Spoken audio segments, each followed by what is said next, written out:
Hey guys, Respawn27 here, bringing you a live reaction and review on Fairy Tail chapter 448. Now I gotta clear up something. I know many of you guys were expecting a Toriko review, but I was thinking instead of just doing the review and reaction on separate videos, I'm gonna just do it all in one video just to make things a little bit easier. Alright, so that being said, Fairy Tail chapter 448, Fight the Power. Insert Gurren Lagann joke here. Alright, so title page is Kana wearing nothing but a towel, drinking some alcohol. Okay.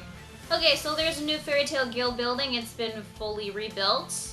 In celebration of Fairy Tail's official revival, raise your glasses. Cheers. Alright, so we see some of the characters here. Let's see, there's Romeo, Macau, Wakabe, I think, and this guy.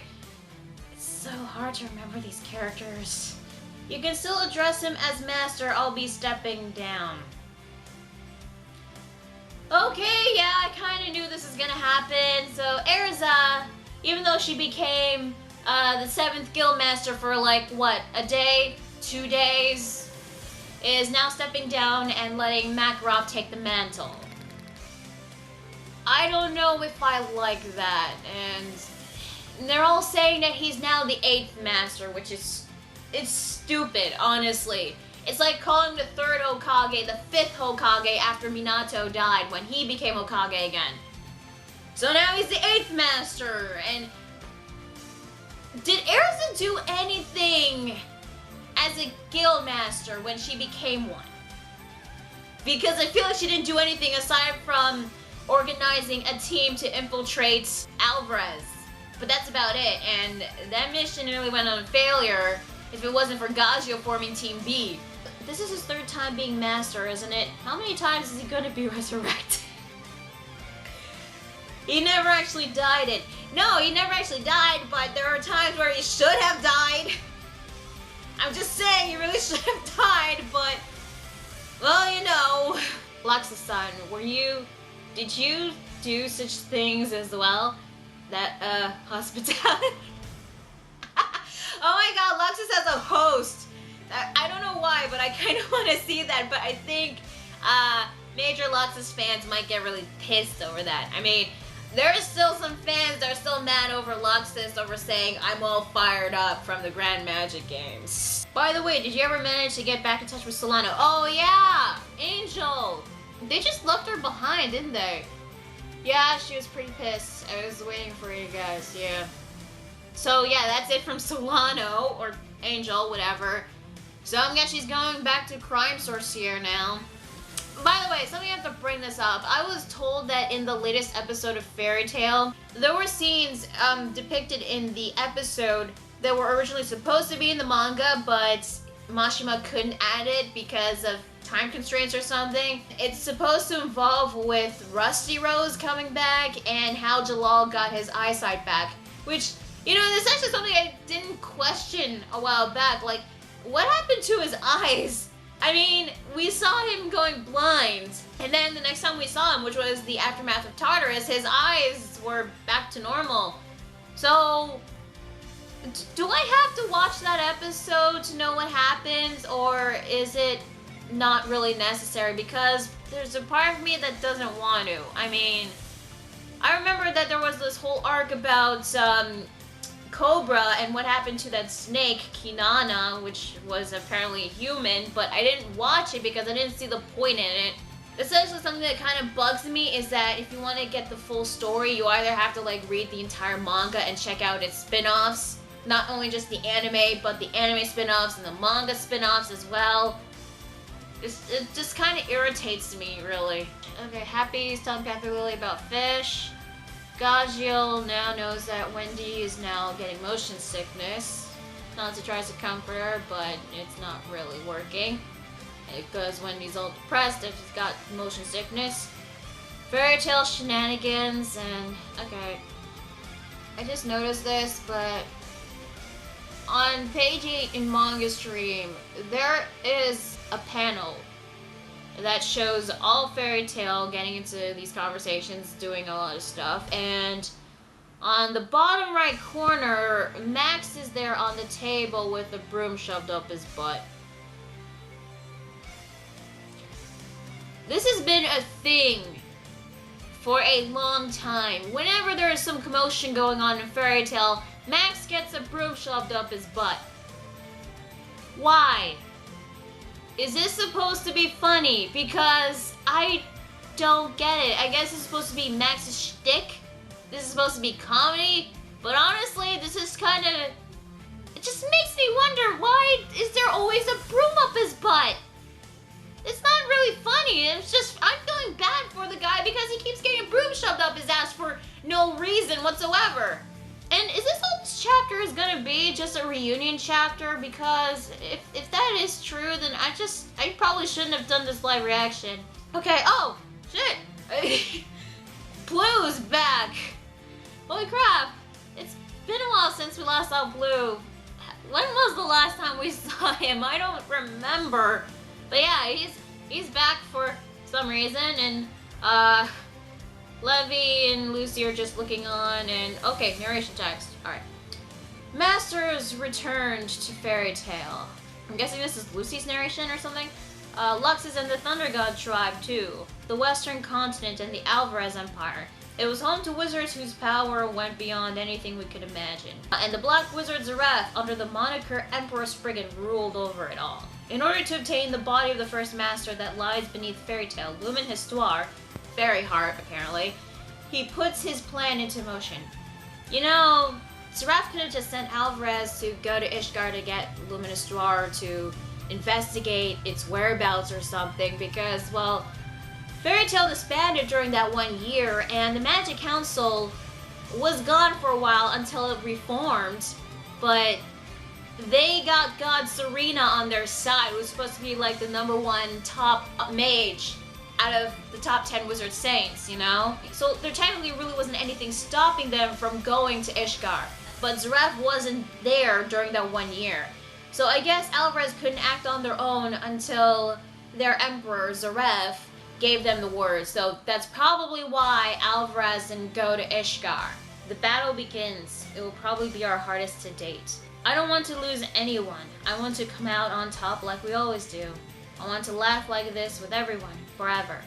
In that moment, this is all I wished for.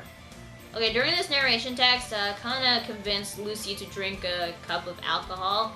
Well, she does so yeah, she drinks booze now. Okay, someone slammed their staff on the floor to get everyone's attention, and it's, oh, Makarov. Okay, so things are now gonna get serious. Alright, so it's not gonna be like a full reunion chapter. That's good. Everyone forgive me. I won't make any excuses. The one who destroyed the place you call home was me. I am truly sorry. Well, yeah, you should be sorry. And of course, since, you know, Maz told them about everything, no hard feelings, because they know he did this to protect them. So no one is gonna call him Makarov on this. It's kind of expected, really.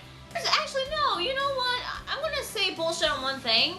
Since they're all about friends and family, and I know that they went on their separate ways to get stronger, but they never stayed in touch with each other. Only Lucy, and the exception with Erza and Gray.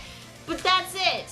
So this whole thing about them being one big family, they never at least tried once to stay in touch during this 1 year. Alright, Makarov's got like a map to show everyone about Alvarez and Ishgard, okay? What's more, my plan, my reason for going itself amounted to nothing. Alvarez will be coming in full force. A grand empire is calling its armies down upon this fairy guild.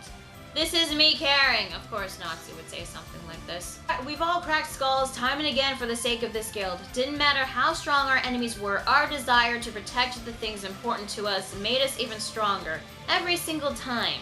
It's not that we aren't scared. Our fear hangs over us, a burden so heavy we don't even know how to put it down. But we'll watch each other's backs. What we're really scared of is the thought of these fun-filled days vanishing forever, so that we can once again spend the day laughing and smiling together. We have no choice but to dive headfirst into this fight. Alright, you know, the speech actually isn't bad, but I hated the fact that he had to say that they have no choice but to dive headfirst into this fight. Which, okay, they have to get into this fight, that's no problem, but you can't just dive in headfirst when your enemy is an empire consisting of over 700 guilds and 12 very powerful mages. One of them happened to be #1 of the top 10 wizard saints. So this is something that they can't underestimate, something that they can't take lightly. So diving in head first isn't really a good idea. They should at least have like a plan. But this is Natsu's character. This is how Natsu is. So yeah, I'm not exactly sure how this battle is going to even begin in the first place. Winning is not our objective here. We rise so that we may live. That is why we fight. Actually, that's actually not bad. Looks like everyone's already made their peace with the upcoming war, as have I. So yeah, everyone has the resolve to fight, okay? I will make those that stand against my family rue the day they were born. We'll take every last one of them down. I'm getting fired up! God damn it. We'll come out on top, of that I am certain. Tell me something I don't know. This is a fight we cannot afford to lose. Our enemy will be Zaref. And we'll be fine. I'll fight too! Stop that, I'm starting to hurt. We must protect our guild, this time for certain. Not just our guild, but other people are at stake. Oh, you know, fuck it. I also want to show you all the results of my year-long training. And Mira-chan, you were training? She's gotten even stronger than ever. Me too. I'll believe it when I see it, Litsana. Before the battle, there is something I must discuss with you all. Lumen, Histoire, or more accurately, Fairy Heart. Yes! Yes! Finally! We're gonna get some info on Lumen, Histoire, Fairy Heart, whatever. But finally we're gonna learn, like, what the hell is up with that. Allow me to tackle that topic, 6th. No, 8th. So they're gonna call him the 8th Guildmaster. This is 8th Guildmaster. Oh my god, that's so stupid. Whatever. Okay, so is it yeah, it's Mavis, the first master. Is this her spirit form or is it... Oh, so it might not be her spirit form. Maybe it's her actual form. No, wait, no. No, her real body is still in that crystal, so this probably is her spirit form or just like an astral projection of her thoughts or something. Fairy Heart has been treated as the ultimate secret of this guild. A secret that must never be revealed to the world at large. But you all must know the reason Zaref is after it. Is it so that he can kill himself with it? Is it to exterminate all the human race? I don't know. And you must know of my sin. Her sin. Is she committed something really bad? Like what? First, it's okay. The time has finally come for me to tell all. Yes! Yes! This is what I want to know. This is the story of a cursed boy and a cursed girl. It's the final page, god damn it. Yeah, but there is a flashback panel of Zaref and Mavis meeting together. It's actually kind of nice. And it seems to be okay for her to be this close to him since, you know, there's no death magic emitting from his body, so she's safe. And the story of the magic they both sought. The truth of the magic they both sought. Was it love or darkness? To be continued. Yep, so that is Fairy Tail chapter 448. Honestly, I thought this chapter was actually decent. I was gonna write this off as a meh chapter because I thought this was gonna be another one of those reunion chapters. But it wasn't, thank God, because there was some serious stuff to talk about. And, you know, there is nothing wrong with reunion chapters. It's just that we get a lot of these lately in Fairy Tail. So, for me, they just come off as okay-ish to meh.